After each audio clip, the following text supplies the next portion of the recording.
Good evening, Reds. Happy Friday. It's the Friday before the very, very, very first, but not the last Guard of Honor. Claps all round. The best team in the land. We've had a bit of a week, just, a short of 7 days just to reflect and soak up everything, absorb all the YouTube content, everything that you can think of. All the hate that's been now all humbled. It's just been glorious. This week has just been fantastic. The weather's been great. I've had a bit of a drink. I've had a good dinner. I'm joined by the brilliant Stu, by the brilliant Lou, and debutant Alex. Alex, how are you, mate? Yeah, I'm good. Yeah, I'm really excited to be here, actually. Yeah. I'm glad you're here because we've been talking for a while, haven't we? The kind of the background story between me and Alex. I moved to Worcester and joined a local Worcester Liverpool supporters group and kind of put a post out, didn't I, or something along those lines, saying, love to meet some local people just to watch football, watch Liverpool games together. And Alex, and there you go. It's just blossomed. It's a blossomed friendship now, isn't it? Yeah, and it's been quite a few months as well. Yeah. Blossoming. I love it. I'm glad you're here as well. We've been talking about it for a while. And Stu, how are you feeling? I'm very well. 6 days on, 5 days on? Yeah, 6 days. Yeah, well, 5-ish. I'm very well, mate. I'm very well. My adrenaline levels have calmed down a little bit until Sunday. Until the Guard of Honor comes along and Caicedo has to bow down to Endo and all that sort of stuff. So yeah, it's good. It's very, very enjoyable weekend. In fact, a completely earth-shaking weekend, apparently. Yeah. That's if you didn't hear the news, I can't remember what the exact figure was. 1.74. Wow, there you go. So 1.74 on the Richter scale. This is when McAllister scored the best goal of the season to essentially clinch the game, clinch the title. I've never heard a thing like that, ever. Yeah, I'm pretty sure if I opened the window, I would have heard it all the way down here, down in the south. Yeah. That list that was like 100 players who shook the cop, and he has literally shook the cop. Like, that's ridiculous. That's crazy. Yeah, and I think the new whatever stadium they call it these days, the new Everton stadium, would have probably crumbled a little bit. The foundation's a little bit dodgy. Some kids in the Mersey. Yeah. But Lou, you're in good spirits. Have you lost a day because of the alcohol, or you've been being a good boy? You've been speaking to lots of people on your own channel. I'm really, really glad that you're here. But yeah, how are you feeling? The 5 days on for you because you maybe lost a day. I think I've lost a week. Now I don't know. You know what? I'm sound. I think it's been euphoric, I think is the way of saying it. It's sort of like, it's like you've got to the Champions League group, like you're in the group stage and you've won every match, and then you've got the last one to play, and it means nothing. Oh wait, we did that. Sorry. No, it just it's relaxed. It's just calm. I feel like we're going into 4 matches, and we've got Chelsea, Arsenal, Brighton, Palace, and any other week I'd be shitting myself. I'm just, whatever happens. I am happy. I'm excited. I'm proud to support this club. And yeah, just positivity all around. And I think from Sloths presser this morning, he essentially said that there's a couple of things that he said that kind of really stuck out. First of all, the Klopp message when he said essentially, now you know how it feels to be part of this club.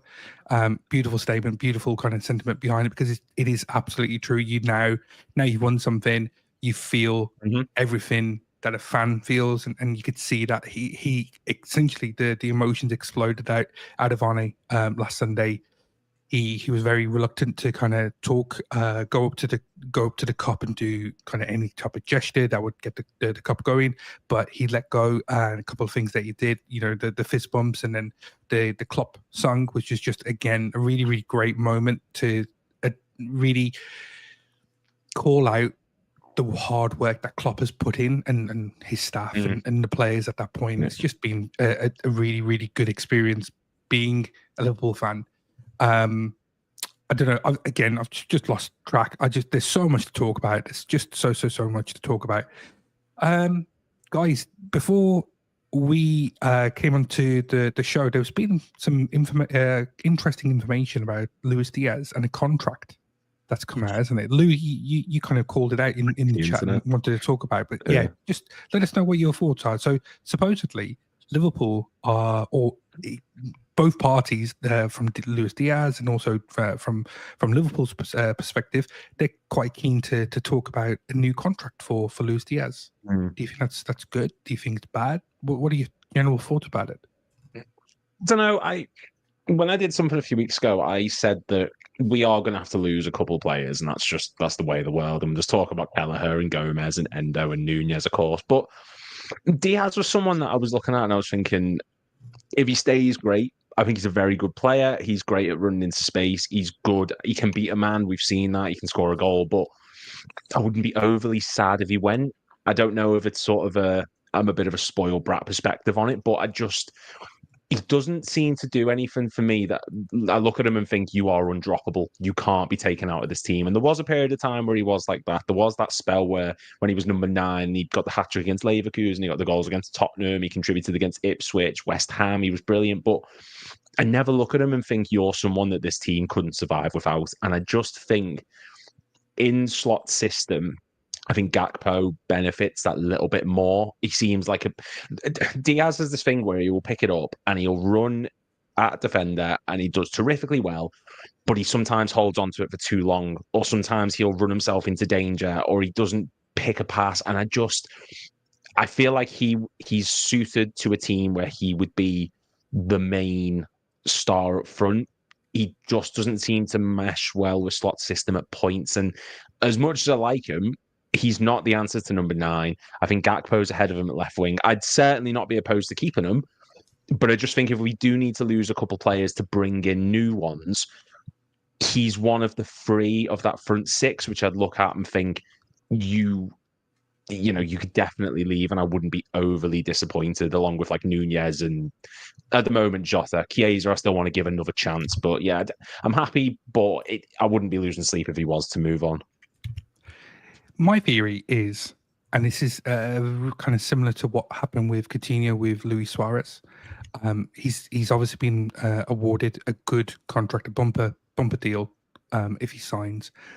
First of all, to recognise the good work that he's put in over the last 18 months since he come back from his knee injury. He has kind of put in the hard graft, but then also from a Liverpool perspective, because you first of all sign him up to a new contract, you protect his value, you increase his value, and then from a player perspective, if he does want to go to another club that is PSG or Barcelona, whoever it is that he's interested in, he can go to them and say, this is what I'm earning at Liverpool Football Club. You need to match it, better it to get me out the door. That's possibly one thing that's happening. On the flip side, and I'd like to get your thoughts there, Alex and Stu. Do you think we make a run at ourselves in the sense of, by signing him up for another year, do we hold back other players? Rio's potentially a bit too soon, but he could be knocking on the door next season. Other players that we may want to be interested in, whoever that could be. Alex, did you have any thoughts about the Luis Diaz contract? Would you be happy with him signing on, whatever length of term it is? Yeah. I probably wouldn't be against it if it's like another couple of years, and it's taking him. He's 28 now, so he probably if it's a 2-year extension, that's till 32. So you got a good few years on. Adds a lot of value to him. But yeah, I'm kind of the same with Lou. I'd like to rather sell him this summer, because he's kind of a cash cow in a sense. Probably with Darwin if he goes off to Saudi. He could recoup a lot of money this summer, which I think is needed a lot for the rebuild of that attack. So I wouldn't be against him re-signing for a couple of years, but I wouldn't necessarily be giving him the contract myself if it was me doing the decision. And I guess it plugs a gap that potentially could have been there if we sold him, and then trying to find another player that is willing to be second fiddle to Cody Gapco. That's another situation that you need to think of. Who's gonna be willing to do that? Stu, now you're back. I don't know. What are your thoughts about the whole Luis Diaz? You keen for him to stay on, or let's kind of cash in to try to build a bigger, wider squad. I'm kind of in line of thinking with what Lou's saying. I completely understand it as well. Diaz is a good player and has been a good player for some time, but he's not a player who I say is irreplaceable. And I say with that, like, sort of the greatest of intentions, he's done brilliant work. I'm looking at some of his data for this season alone and comparing him to Gakpo. They've been basically neck and neck data-wise, statistically wise, all the way through the season. And to put that into comparison with a couple of other players in Europe who I've compared them to, Leao and Musiala, the only one that's actually outstripping him at the moment is Leao, and that's just on assists.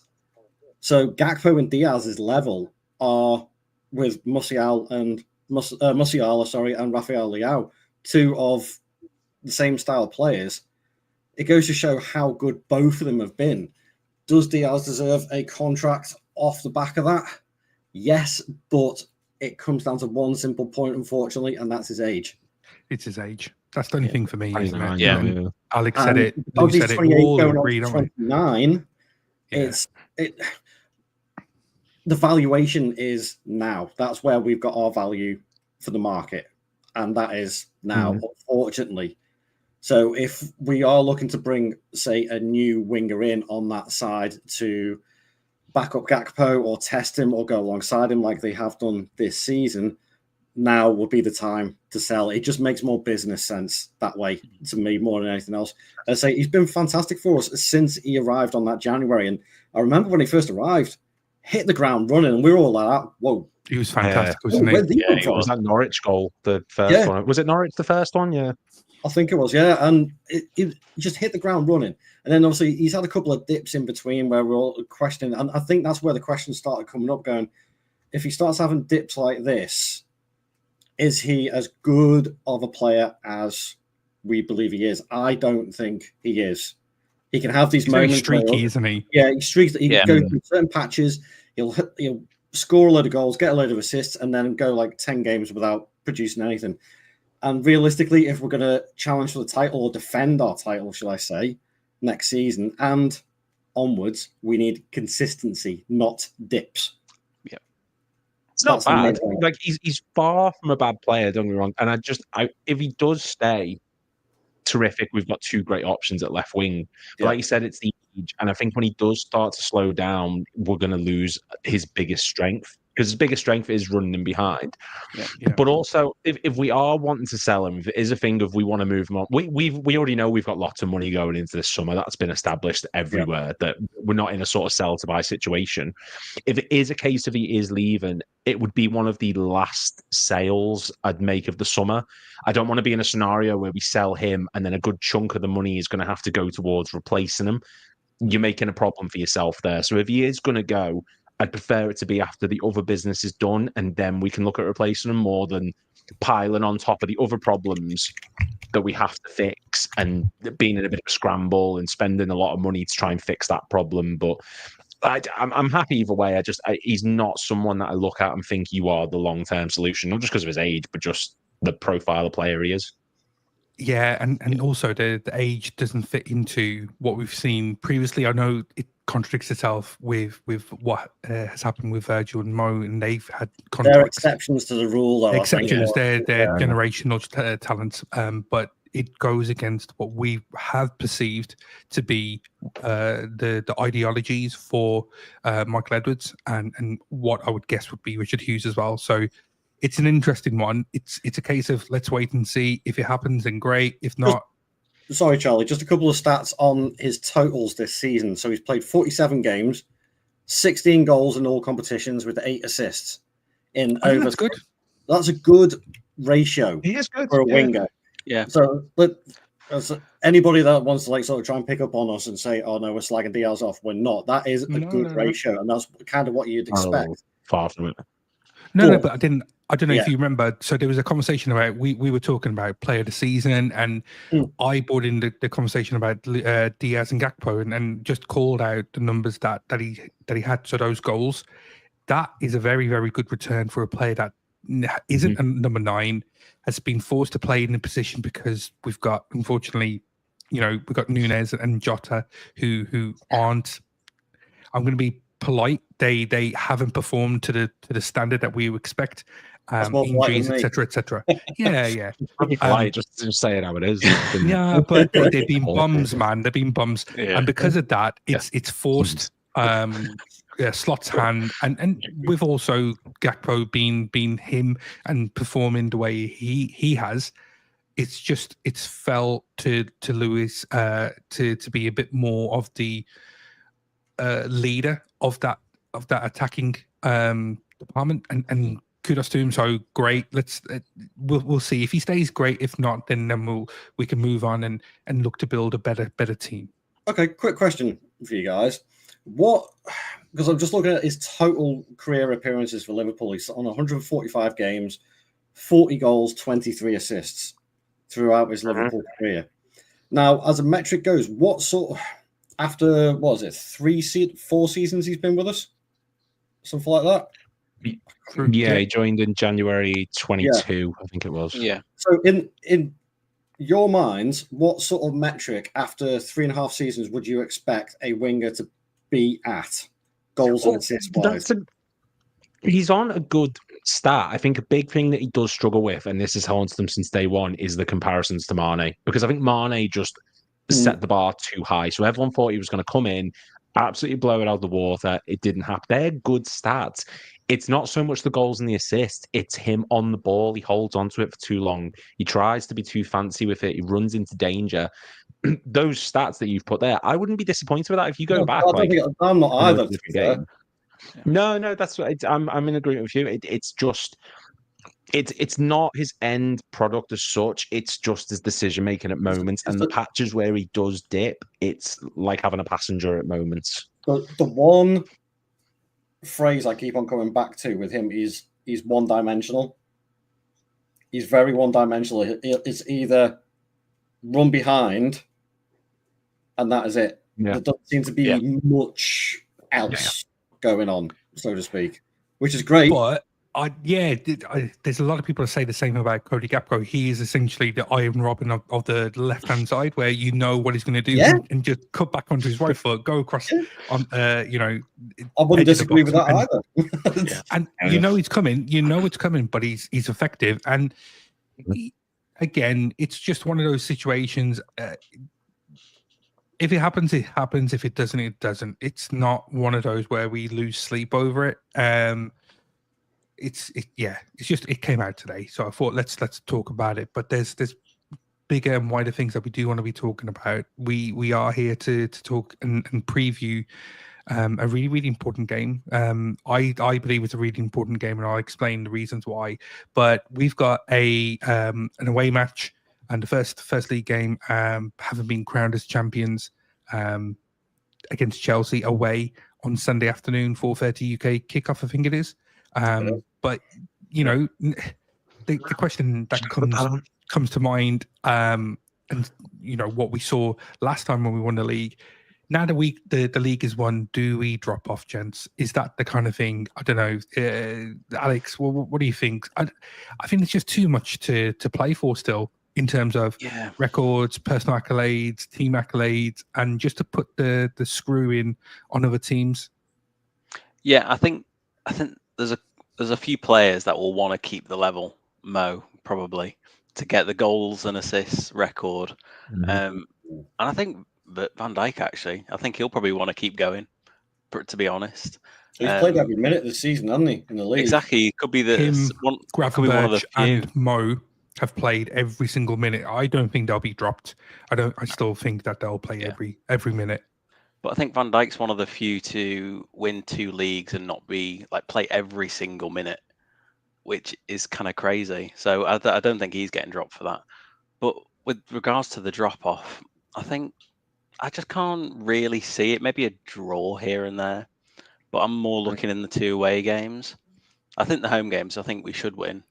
To be honest, I think Arsenal at home, we should be up for that. I think just sticking it they could end up with a really bad week as well. Let's be honest, because they'll potentially go out to PSG, Spurs are in a European final. I know it's the Europa League, but that's quite funny. And then they have to go Miss the to Europa League, man. Anfield. The Europa League's great. Yeah, it's a Europa League decent is great. competition. Yeah, it is. yeah. Really I good. know this is a slight digression, but I saw the funniest meme earlier on today of the scene from the In-Betweeners movie where the two lads are having that little scrap, Yeah, and one of them's put Man United and one of them's put Spurs. I saw that. Had me in stitches for ages. Okay. Yeah. Very, very good. Very good. Yes, class. But yeah, so it's there's lots of things. We were just talking about that. But the drop off. I think there's still lots in terms of team targets. Something I've looked at is 90 points is still a target for the team. If you think 91 is a league points total that Arsenal never achieved. You know, they haven't achieved that in the Premier League at least. So just to get that, and then you'd start thinking about the previous year, certainly in the last 4 or 5 years, and the points total that Manchester City have achieved to win the league. We're tracking to be right up there that would have won leagues in previous seasons. So again, there's scope there to tell I'm sure you guys and everyone that's watching and listening. There's just so much to do and so much to work for, because you know the narrative that we've had and heard is, oh, this is a poor league. Well, couldn't care less if it's a poor league. We're doing our business, right? Yeah. No, we when you go back to that season that we won the league last, and a big thing that people like to throw at it is, well, after you won the league, we drew against Everton, we drew against Burnley, we lost to Arsenal, and we got thumped by City like 4-0. And there was no fans at that point, and that was a big factor. As much as people like to go, that's an excuse. It was a huge factor at that moment. And it sort of carried over into next season, and you need to sort of end it how you want the next to begin. You want to go into it with that momentum and show that it doesn't matter what scenario we're in, what predicament we're in, we're still wanting to give our absolute 100% best. And these are the dead rubber games. But going Stamford Bridge, a place that's given us so much grief over the years, and getting a win there, beating Arsenal just so they can't say, well, we would have won the league because of this. Brighton and Palace are two hard games. Like it's a big statement if we're able to end this season in a manner which propels us into next season on good terms. And like you said, there's people who will say the league's dropped off. Bollocks to it. Arsenal's invincible season is wildly overrated. If you go back to when United were first winning the league, they won the league on 75 points one year. Yeah. Get a grip. Yeah. There's so many and like you look at the quality of the league now, you've got Villa, Newcastle, Forest who have risen up. It's not that the league's worse, it's just that the big teams this season have dropped off. We're the only ones who've been able to keep up the pace. They've all dropped off. That's not our problem. So I think we're going to end this campaign as strong as we've been going so far, to be honest. There is also the fact that Chelsea are in a semi-final of the Conference League. Spurs are in the semi-final of the Europa League. Who's the other one? United. I forgot about them. Everyone forgets about United. Exactly. FA Cup and whatnot. And then you have the Champions League, and Villa got really far. Arsenal obviously in the semi-final. The competition, the actual competitive level of the Premier League is extremely, extremely high. And what's actually happening is, and you see this from the gap between the Championship to the Premier League is growing even wider. Now the teams that came up, they've instantly gone down because they just aren't able to break the stranglehold of the mid-tier teams. We're talking mid-tier. The Crystal Palaces, the West Hams, they're all very, very good teams who have very, very good internationals playing on their books. And so the quality of the league is actually improved and teams are beating everyone else. Just like what you said, Lou, we've just stood out because we've been really, really effective and really professional about how we get our results. We've won games in different ways. And so we've had answers across the board, and hopefully we continue to do that. Another thing I just wanted to talk about was biggest points gap between first and second is a target. Does anyone know what the current record is? Was it City's 100? I think City got 100 and the second was 81, 19 wasn't points. it? 19, yeah. 19 points. Yeah, Liverpool currently with 4 games to go and 15 ahead of Arsenal right now. So that's something to work towards, and you can definitely see Liverpool trying to widen that gap. Certainly, we've got one against Arsenal next week, so there's that potential to make that gap even bigger. The other thing, Chelsea, in terms of what they're looking to do,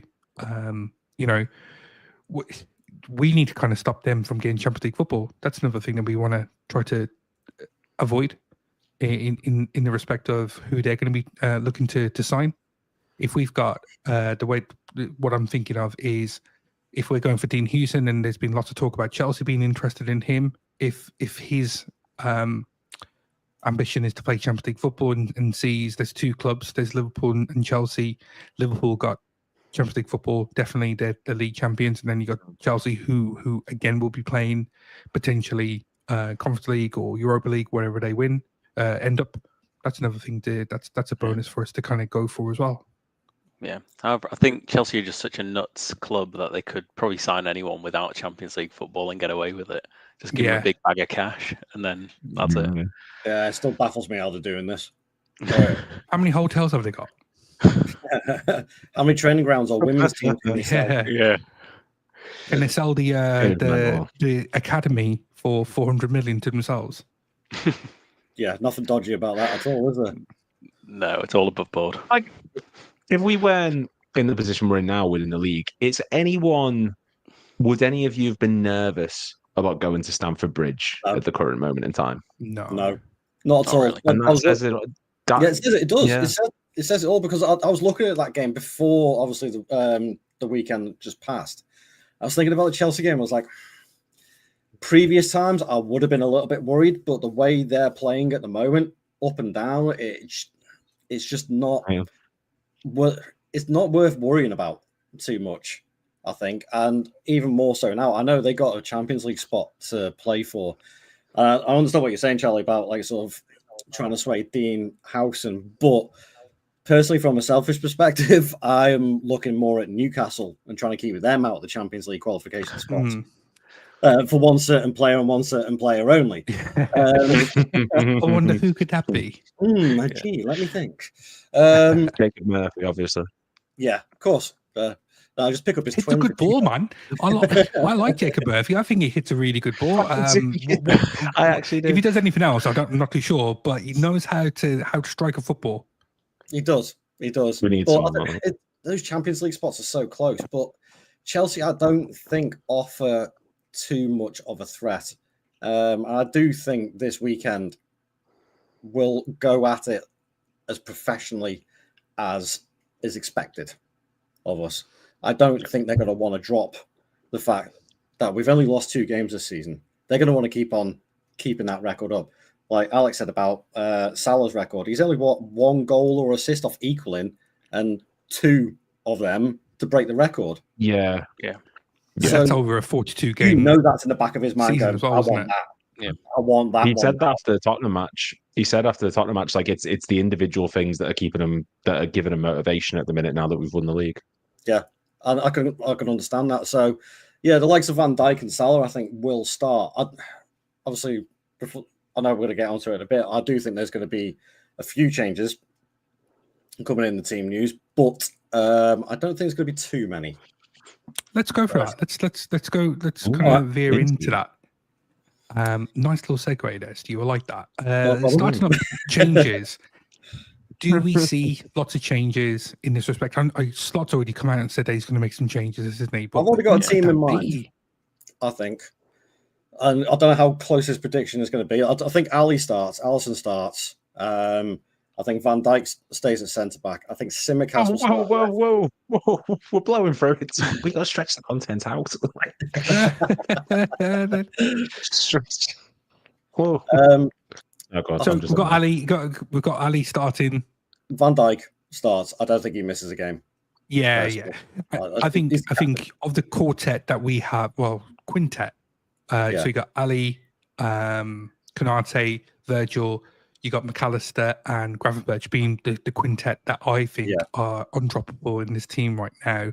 Trent is a different question altogether. But what do you think, Lou? You're and ahhing about that. I agree. There are some undroppable ones. I think midfield though is maybe the area where, like, Szoboszlai, Gravenberch, and McAllister have been worked to death this season. Gravenberch in particular has played. I think he started like every match. He's been undroppable. McAllister has been getting absolutely battered as of late on the pitch, and Szoboszlai has been pressing his arse out. Like, I think if there is any of them due to be dropped, I think the comments on Harvey Elliott today speak volumes about the fact that he is probably going to get game time now that the league's wrapped up. Yeah. So I would imagine that one or two of them will probably be dropped. And also, we've got to consider as well that as much as I don't particularly want to see him go, we've got a couple players who are going to be up for sale, I think, in form of like Endo. Don't say it. Don't mention his name. I don't want Endo to go. I'm not. Oh it's no, just Endo, Chiesa. Oh, you just don't want him playing? No, Chiesa. I don't want him to go. No, I don't. There are a couple players that are going to need game time, and this is a sort of, as cringy a term it is, this is the audition period for them going into next season. And I just think with the league wrapped up, I don't want to see McAllister or Gravenberch or Szoboszlai ran too much into the ground and get an injury. I'd be happy to see any of them free dropped, and because I'd just be happy with whoever it is comes in. But I think you're absolutely right about like Van Dijk and Salah. I just think they're undroppable at the moment. Yeah. Alex, I don't know if Bradley's actually back. I don't know He's training. He's training again, I think. Yeah, but he's not. I don't think he's probably going to start. I think it'll be Trent starting. So it's Trent, and okay. So Trent's going to be starting left back. Sorry, quick one. So you're not thinking about Quansah? Maybe he gets a start instead. No, I'd rather too not. much of a heavy game. Yeah. For Canate. I thought maybe Canate. Not Van Dijk. I think Canate obviously has had a few injury niggles over time. I thought maybe that may be under consideration as well. I don't know. It's a possibility. I mean, you might be right. You might be absolutely right. Is Gomez? I know he's been training. Is he able to play at all? Do we know? Or I missed that part from the conference. No, on that one. I heard a couple of weeks ago, and this is just on social media. I think it's more likely to be one of the last two games. You know, whether it's the Brighton game or for the Crystal Palace that they actually earmarked to return. Right. You know, as possibly a goodbye. Yeah. That'll be the one where him and Quansah come in. I think those two sort of not easier games by any mean, but I think that against Chelsea and Arsenal, there's a sort of a bragging right to be won. So I can't see much of a world where Quansah comes in against those two, because as awful as Chelsea have been and as second place as Arsenal have been, it's a bit too heavy, I think, for Quansah to be going straight in against them when he's not really featured much since the Newcastle game, particularly, and he didn't look good against them. Yeah, I think he'll be the players that will come in. It's the ones that started to get rotated in probably a month ago. You know, you saw Endos getting a few more minutes. You saw Elliot getting a few more minutes. I think it'll probably be those two mainly that'll get rotated in. I'd love for Chiesa to get minutes, but I doubt that's going to happen, to be honest. But I think he's the only one that really hasn't said anything on social media about Liverpool winning the league from the first team. Says a lot, which is really sad in this respect, because he came with so much enthusiasm, and up to about a month ago, he was really still enthusiastic about his future at Liverpool, but it just seems he was really downhearted in the celebrations last week, and you know, it's just a shame, because he's a really good international level footballer that would have made a difference for Liverpool. Not too sure why it hasn't worked out, but you know, what are you guys' thoughts about Chiesa? Why is it that he didn't seem to kind of fit in? What was it? I don't know. I think it was the fitness, wasn't it, originally? It was the fitness, and then he said in the press conference, he even mentioned about the Plymouth game, and so I don't know whether a load of the guys that in the Plymouth game, he just seemed to not want to play them after that, and he even mentioned it today, which is it's a bit of an odd game to mention it for, but yeah, because everybody was poor in that game. Yeah, but exactly, everyone. Exactly. For me, watching that and thinking about that game again, he was trying things. He was trying to work way through because we weren't very, very good that day. Wasn't the worst. Certainly wasn't the worst. And Harvey was really bad that day. I think that actually you may have hit the problem on the head there without even realizing it. Sloths, as great as a manager he is and what he has done this season, he is very, not for a better term, but militant in the way he wants his team to play, and is very rigid in that way. And Are you telling me that he can't tame the Italian stallion? Basically, yeah. And Elliot as well. He doesn't want people who think too much outside the box and will follow the directions that he wants to do. Elliot is a bit more of a creative maverick. Chiesa is that sort of style of player as well. And you look at his final team when he was there as well, he didn't have those style of players there. He was very hardworking, industrious, a little bit of creativity, but he seems to get his results out of not so much flair, but industry. Mm-hmm. And that's the way he wants his team to play. And that's where I think the likes of Chiesa and Elliot have been affected this season, because they are too wild, so to speak. I think there's like 3 different routes. I'm going to sound like a tinfoil hatter now. I do apologize. But I think number one is the ownership. And just before anyone said I'm not pro or anti FSG, I couldn't give one, to be honest. I just like we've spoken about this before. Yeah. I'm not particularly bothered. So anything I say is just I think it was one. The ownership have looked at this and thought, that's an Italian international. We can sign him on a long contract for 10 million. We can flog him for more next summer, which is good business. Completely get that.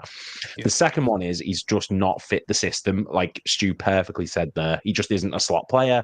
He's thought he could maybe coach him a certain way and it hasn't worked.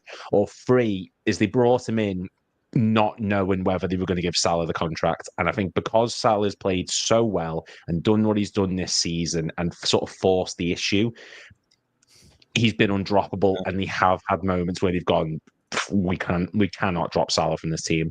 And I think that has stunted Chiesa's game time. It has stunted his ability to grow into the team, so to speak. And it, for whatever reason or another, it hasn't worked. But this isn't a sort of scenario like I'm more sad that it hasn't worked for him. It's not like when we signed Juve and it went to shit and we had to sell him. It's not like when we sold Andy Carroll and it went to shit. It's not like, Markovic, Balotelli, like all these players, it was annoying because you'd spent big money on them and it didn't work because they were crap. I'm more disappointed for Chiesa because he is a very good player. He just hasn't, for one reason or another, been able to get in. And it's disappointing that we're not going to get to see what he does, more so than being disappointed at what he's done on the pitch, because he has brought energy. He's got a goal against Newcastle. He was the best player against PSV. He was one of the better players against Plymouth, even though he was still poor. Like he does have good games, and we will get an increased sale for him. We will make money off of him, which will, if it, in the long term, aids the team, then money well spent. I'd be really interested in him staying next season and give an opportunity to take Salah's spot when Salah goes to AFCON. And I'd love to be able to see that. We haven't taken that much of a hit on buying him for such a low value, 10 million, 12 million, whatever it was, to say that we're desperate to sell him for a profit of 8 to 10 million. It doesn't make sense, because you've got a player that is capable of doing it, knows the system, should know the system, and is the backup for Salah and should be given opportunity to do so. So that's an interesting point of view as well. Yeah. Where I think what upsets like sort of supporters as well is they saw when Chiesa came in. I can't remember recent memory a player looking that excited that he was signing for Liverpool. I remember the video. Somebody came in and he was absolutely buzzing on the plane. Look, when coming into John Lennon Airport, the music and all the arrival videos and everything. And you saw everything on social media. He was absolutely and his wife, he was buzzing, absolutely buzzing to join. And I thought, you know what? We knew the sort of player that he could be. Yes, he had a serious injury, but we knew the sort of player he could be. We've seen him play for Italy. We've seen him play in Italy, in Serie A. And we thought, yes, we've actually got a good backup here. But And so, for whatever reason, I think that's what makes it more disappointing is the fact that the fans saw how happy he was to come, and you immediately take those sort of players in. You're like, yeah, he wants to play for the club that we support. Yeah. We'll bring you in, give you a big hug, welcome you, all that sort of stuff. And it's just gone a bit meh. It's like and you can't really explain it because you don't know what's going on behind the scenes. We're all just taking guesses, so to speak. And I can only hope that over the next 4 games that he does get some minutes to show what he's about. Personally, I'll be dropping Jota, dropping Nunez, and starting him as a striker. That's what I'll be doing for the next 4 games. There you go, just lads. try it out. Yeah, just try it out. Make the most of it. You may save us a load of money. So see what happens. Yeah, there's worse things you could do. I think I put a little poll in our kind of little WhatsApp group. Who would you rather have in your squad, Nunez or Chiesa? And I think 100% said Chiesa. I don't know if that's a damning indictment of Nunez or the belief in Chiesa or a mix of the two. Who knows? But I think it's really, really telling when we see, as Liverpool fans, we've had loads of great players in the past, and we recognise good players that are able to perform and do lots of good things that unfortunately just doesn't quite work out for whatever reason is. We saw that with Balotelli. He has the ingredients, but he doesn't know how to bake. I'm sure there's something missing there. Whether it's an egg or two up top, who knows? That's your bake-off analogy for the season. People, you can clip that as well if you want. Very happy. Yeah. But as I said, there's been lots of players that have walked through through the doors of Liverpool, not performed for whatever reason, and I think maybe Kays is just going to be one of those. I'm sad. I would love for him to get a run of games, 5-6 games, and you just never know. We could and probably would see a very, very good player. So, guys, let me ask: is there anyone else that you think could be starting or seeing a lot more minutes? We're talking about Endo. He could be coming in. Jones, maybe. Anyone else? Yeah. I could see Jones getting a few more starts. Yeah. Elliot, Alex, where do you stand on Curtis Jones? Because I think I've obviously not heard your opinion about it, but I think he's a very divisive figure amongst the fan base. I think he's as divisive as Wijnaldum probably was. Not very flashy, but very efficient. Good shout out. Probably holds on to the ball a bit too long, like Wijnaldum. But, he gets the job done, and he's also very solid. I'd rather bring him in for a big game just because he kind of holds it all well. He's not going to necessarily always give it away. And he can kind of muck in with the defensive work, I think. But I think we've got midfielders that all do that. So I think that's why he's not seeing as much game time this year, to be honest, just because they're all performing that kind of role. Yeah, I have screamed at the TV plenty of times in the past when Jones has just held on to the ball a little bit too long. We even heard it. When was it recently? Was it the Everton game?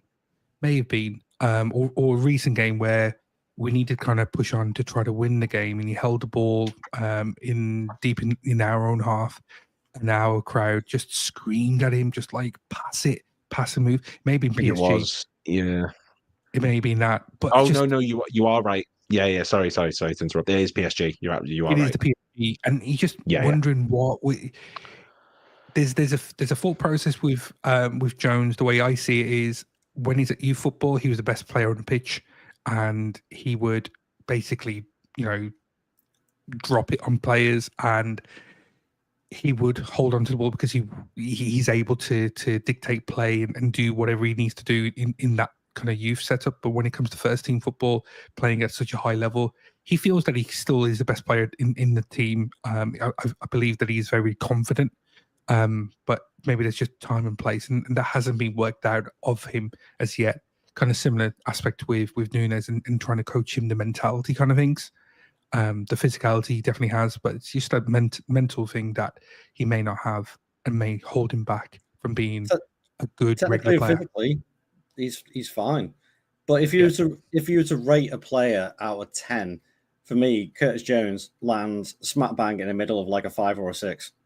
And I don't see his trajectory going any further than that. I think he'll always be that sort of utility player. Perhaps, I know he's young still, but perhaps taking over that Milner role a little bit, and just filling in the gaps when needed. He'll get a couple of runs in the game if there's a couple of injuries that come up, and he's more than capable of doing that. But there has been plenty of times where I'll scream, like, so if another player does exactly the same thing and holds on to the ball too long, I'll say, oh, he's done a Jones. Because that's his trademark. He'll hold on to the ball a little bit too long. It's just bloody pass it, will you? And it's just that game intelligence. He's got it there, and he's got the vision for a really good pass, and we've seen him pull off some blinding assists. But it's the consistency that goes along with it. And that is, I think, his problem. Injuries aside, which he's had obviously a lot of weird and wonderful injuries over his career as well, which, again, obviously affects player rhythm and all that sort of stuff. You lose your place in the team. I get that. But I think actual talent level wise, I don't see him ever getting past like a sort of a level or a 5 or a 6 as an actual player myself. I think he just always will be in that middle of the road, useful to have around the squad, and that'd be about it, really. In another side, mid-table team, he'd probably be a starting player and probably do really, really, really well. But in our squad, unfortunately, that's just the way it is. He's going against that James Milner. Yeah, Not James Milner. Sorry, that James. That's a pair. That's like Michael Thomas in the mid-90s. He used to be that type of player, like who just come in and he wouldn't set the world on fire, but he was a nice option to have off the bench. Yeah. And squads need those sort of players as well. They don't need like sort of superstar players in every single position, because that's not how team management work. You have to have your industrious players as well as your star players to manage the egos around all over the place. And Jones is one of them. I got nothing against him, and some of the goals he scored in the time as well. He pulls out a banger every now and then, which you think, yeah, that's great. But then he's trying to do it again and again, and that's what I think he struggles with a little bit. Yeah. Okay, question. Does pre-season start this weekend, or is it a case of the league is still there to do some things and get points and all those personal accolades that we've spoken about before? Do you believe there's a full process now that Arne is thinking towards next season already? Is there something there, or what?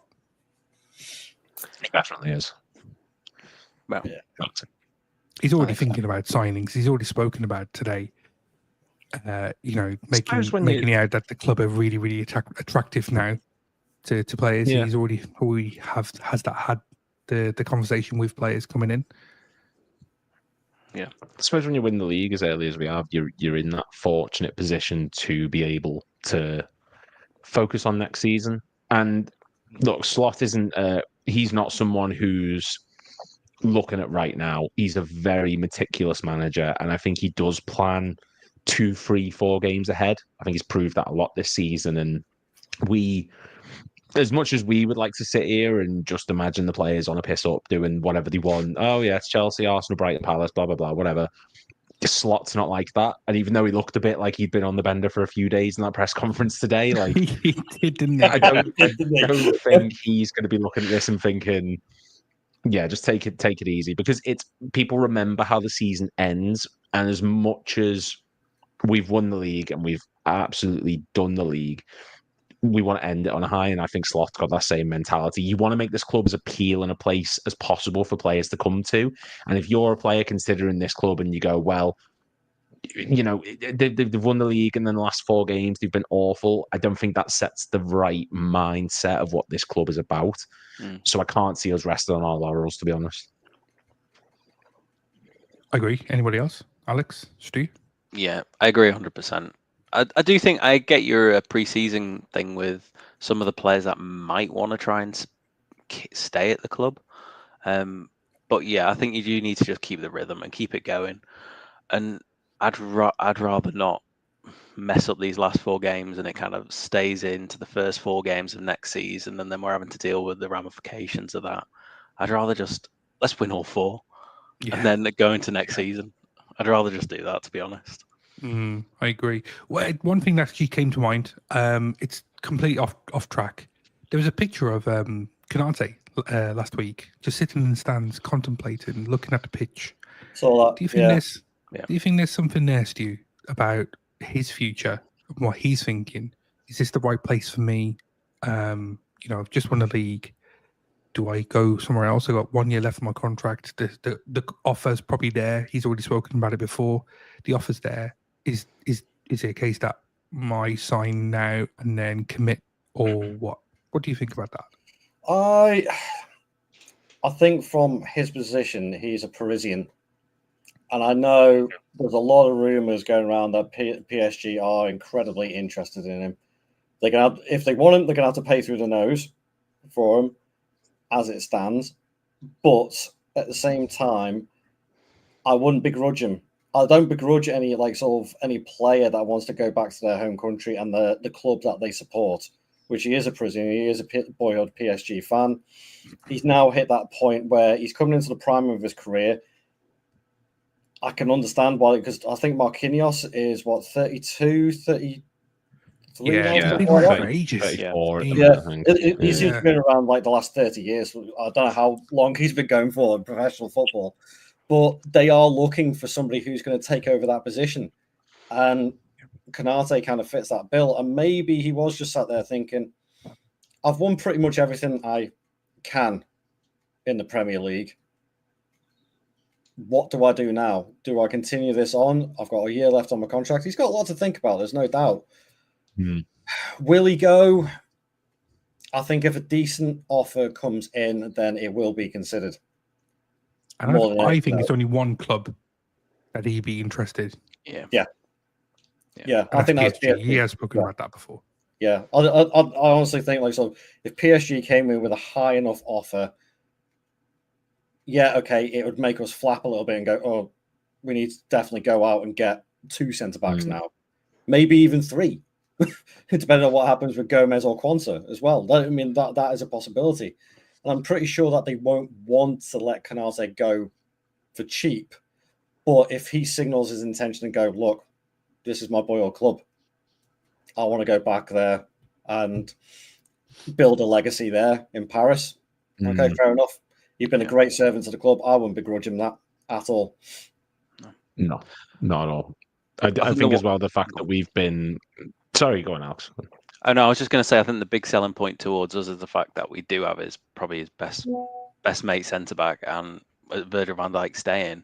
I think if he was to go, I think it's looking a bit more sketchy as to whether he would go or not. But I think with him staying, I think he may. There's just a good chance of him staying, I think. But go on. No, I'm in agreement. I think with Canate as well, a big thing that's hinting that he may be considering leaving is the centre backs we're being linked with are like first teamers. Like, we're not going to sign Dean Huijsen and put him on the bench. Do you know what I mean? Like, because Canate and Van Dijk at the moment are undroppable. He's not going to join us to be on the bench and then come in every now and then like Quansah or Gomez has. And I do think there has been that discussion of he is most likely to leave of the centre backs. And like he said earlier on himself, there has been contract talks and then it's just ended at the moment. Yeah. Now, there's a reason for that. It doesn't just stop. If we're adamant on getting him, he wants to stay, it gets done and dusted ASAP. I completely agree with Stu. I do think if he was to go PSG, I'd absolutely understand if that's the one he wants to go to. It's not the same PSG that we've seen for the past decade, where it's a death trap and they just sign all these big name players in the hopes of getting something done. They're a project now. They've got one of the best managers in Europe with some of the best players in Europe. It's an exciting place to go to. You're going to pretty much win the league every season, and they're competing for the Champions League now. That is a match made in heaven for Ibu, and I'll be disappointed if he goes. He's one of the top 5 centre-backs we've had in the Premier League, and I'll be devastated if he goes. But if he is going to be going, I think we do need to get money off him. Don't let him run his contract down, because you could get a good fee for someone of his talents. Plus, he'll go to PSG as club captain. I think if Marquinhos decides to leave or whatever, and if he does go there, he'll go in as club captain as well. And I think that'll be another little enticing thing for him as well. One other thing I was thinking about, if he was waiting for the Verge news to come through, that's his peer. You know, if we look, you can't really compare him to Mo Salah and the money he gets there. But he's looking at Virgil. I'm his peer in the sense of we play in the same position. You know, I'm younger than him. I offer a little bit more longevity, etc., etc. If you're offering Virgil van Dijk 400 grand, 375 grand, whatever it is, a week, and then you offer me 150, 180, whatever it is, still big money. I'm not there disputing that. He's going to still think, right, well, what am I busting my gut for to get half the money as what Virgil does, and where you could say, I've already mentioned about being undroppable. If I'm in that leadership group, why am I being paid X amount when the person next to me, my peer, is paid double? There's a kind of negotiation tactic here as well. So who knows what it all means? Yeah, it's a good point. I think Van Dijk is sort of, if that is a thing he is going to argue with, it is Van Dijk's earned that. Whereas Canate, not saying he's been bad at all, he's been phenomenal. But he did join a couple of years after Van Dijk. Van Dijk's the captain. The only games he's missed is when he had that horrific injury, and he's come back, work his arse off, and got to the point that he is now. He was one of the first signings where we made the transition into this world-beaten team, whereas Canate's come at when we were sort of at the peak of our powers, so to speak. It's like if you go to Chelsea and you think John Terry's been there for years and years, and then Carvalho joins, he's undroppable, and then he says, well, I should be on the same money John Terry's on. He's a club legend, same with Van Dijk. It just doesn't feel right to be giving him the exact same amount of money. Yeah. Do you know what? In a roundabout way, we didn't really talk about the match preview, but in some ways we did. Sorry. I think we agree. No. This is what I wanted. We agree on certain players coming in and whatnot. We could have that traditional kind of conversation, but as a very high level, guys, one line. What are your hopes? What are your expectations for Sunday? Stu, do you think it'd just be business as usual, or is there going to be Drunk FC coming back? No, I personally, I think we'll win it. I think we'll be very professional again, like we have been, and we'll just grind out a result. Realistically, I think it's going to be a draw, but we could sneak a win. I'll be happy with either, as long as we don't lose. I don't want us to lose any more games this season. I want us to keep on that, and that is it. Agree. Lou? I think we're going to kick the ever-loving shit out of them. No, I don't. I'm sorry. No, I don't know. Dan's going to kick off at me now. I just got us demonetized. But no, not in the first 7 seconds. So you're all right, I think. Oh, well, sounds sorry. It's all right then, Dan. Don't cry. No, I think that we're going to go into this. I am expecting Chelsea to give us as good as they get, because they have Champions League to play for. They are in a European semi-final. You know, there is a lot still for them to go for. And as much as I'd like to think that we're going to put out a performance like we have done all season, there is naturally going to be that hangover. I think that is just something that is going to happen. We are going to dip ever so slightly. I'm personally going for a 2-2 draw.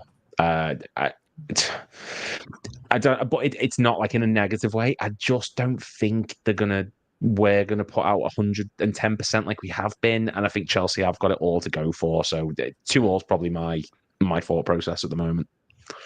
Yeah. And Alex, what do you think, mate? The result when I thought about it, 2-1 to us, really. I think I'll take it.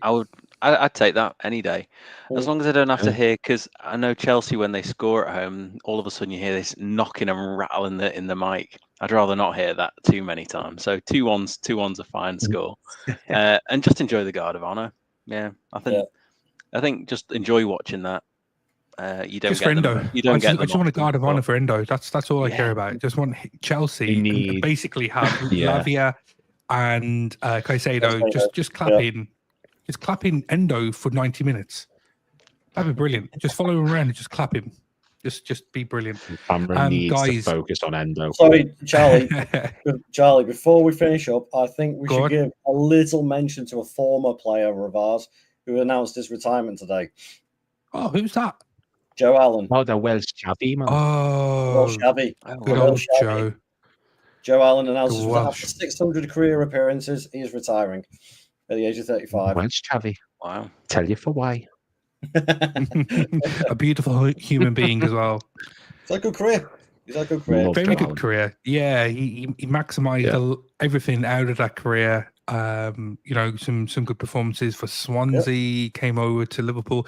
It's a funny story. Okay, so I was lucky enough to get so players get tickets, don't they, for friends and family, and someone, so a really good friend of mine knows Joe's sister, and had a word. Can you get us tickets? Got us tickets for a Manchester derby.